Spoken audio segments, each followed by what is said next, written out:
पार्टिया से आ रहा हूँ। हाँ मैं एगो पार्टिया से आ रहा हूँ। कोनो बाबू सब के पार्टी रहला। कर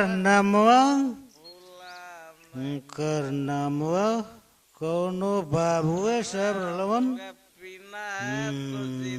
ऐसे न कहले तनी कम हुर्रा एक नी दिलवा साला मानते नहीं के मानो कि प्लस बी का whole square plus 2ab plus b square तो बाबू सब के नामवा भी माना कि फलाना बाबू फलाना बाबू ही होगा। शराब में होती तो नाचती बोतल नशे में कौन नहीं है जरा बताओ मुझे। शराब शराब टमार खत्म हो गई। और लगे बानो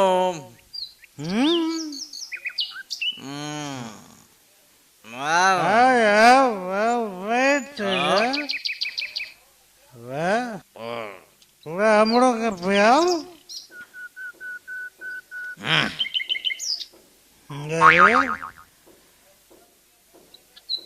अरे तुम सब के बोतल में शराब है। अरे लोग के चुतिया बनाल जाता है हमें फ्रूटी बा फ्रूटी साला तू बहुत होशियार है।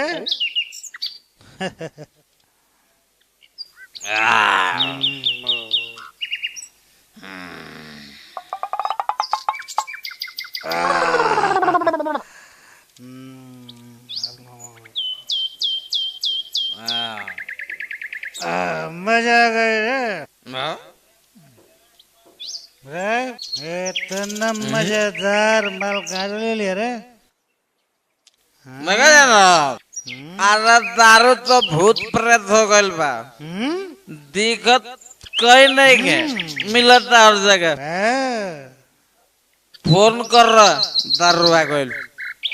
अच्छा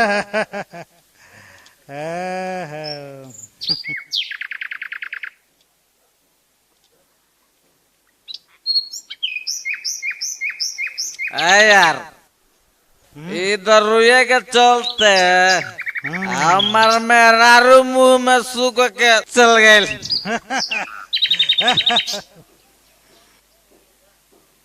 तेरे से हम कंपनी हमारा रुआ हमरा पूछ भर बितौलस हमरा के अंदर करा देलस फिर हम वापस आ गए। लेकिन क्या करे यार इस वाला दिलवा जो है ना जो मानते नहीं के लेकिन फिर दोबारा बोलिया हूँ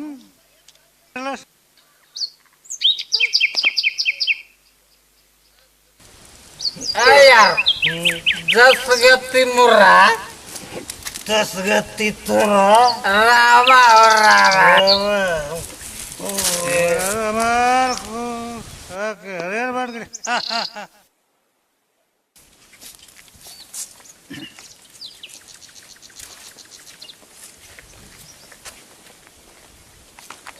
मुखिया जी देखा तनी हई तालाब के का हाल भइल बा।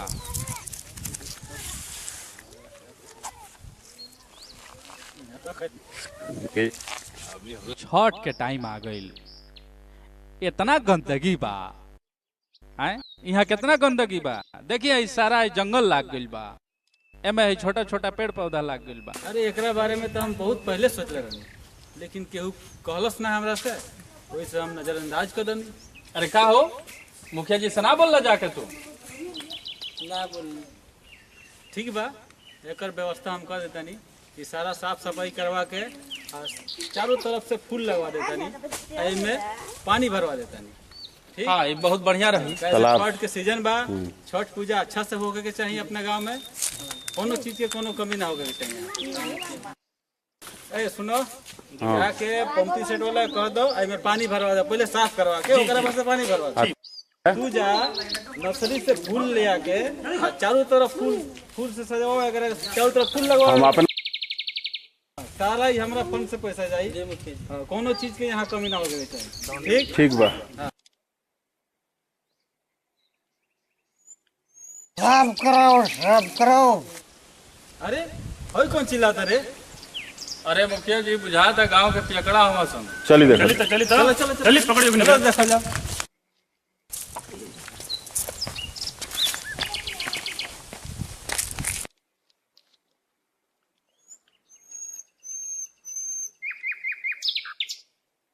सरपंच जी अब यहाँ था पी के सुतल बड़ा सा का ना गर्मी के दिन बाद देखिए थम्सम के बोतल ह तो पी के सुतल बड़ा सन, थम्सम पीले हुई सन, जाना मजदूरा हम सन। ना सरपंच साहब, दाल में जरूर कुछ काला बाटे। ई पेप्सी के बोतल में जरूर कुछ मिक्स करके पिया कर सन। रुकी मुखिया जी, हम अभी चेक करो बताओ तनी। चेक करो। मिल गए। अरे बाप रे, दारू। हाँ दारू हो? ये बंदी में एकनी के दारू कहाँ से मिल जाता हो? रोके मुखिया जी, हाँ एकनी के ऐसा उपाय कर जाओ कि एकनी के दारू पियल बंद हो जाओ। हाँ हाँ तब पे एकदम सुधरिए थे। तो जाके करखे लिया तो लिया करखे एकनी मुंह पोतल जाओ। लिया तो मुखिया जी। तब भी यादें छोड़िए सन। आवा जल्दी आओ लो ने। चलो।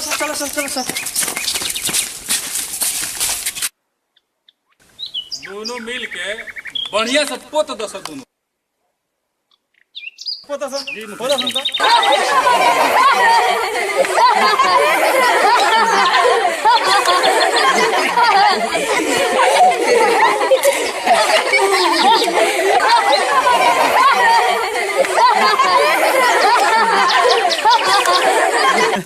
ई साले लो यही लाग वाला। सही कहा तरी मुखिया जी, यही लायक बढ़ले बड़ा यही लाग वाला सही। जी ठीक लागत नु? हाँ हाँ एकदम सही बा, बढ़िया बा। एकनी लाग ये उपाय सही। का सरपंच साहब कैसो? अरे बहुत बढ़िया, ये तो साले लो यही लायक के बा।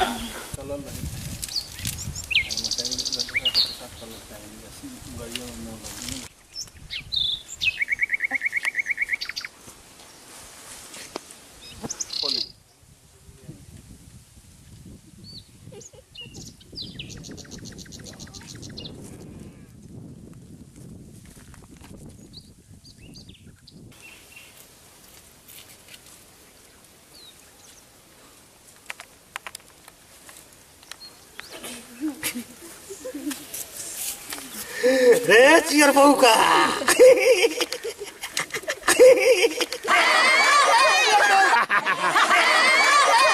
रे चियर बहू का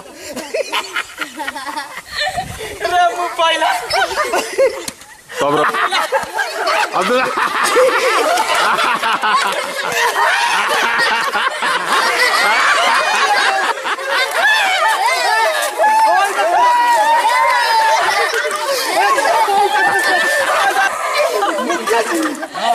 चियर बहू का सबको दबा दे के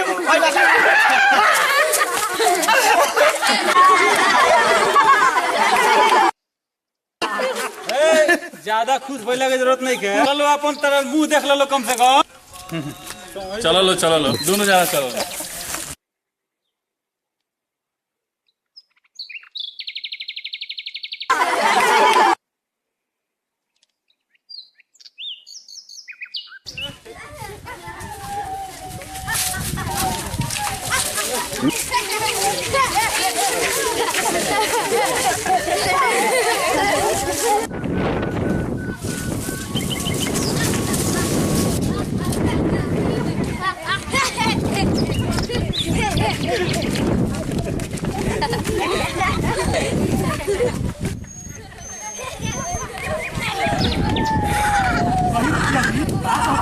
अपन मुंह देख लाई मैं। देखिए तो एक्शन।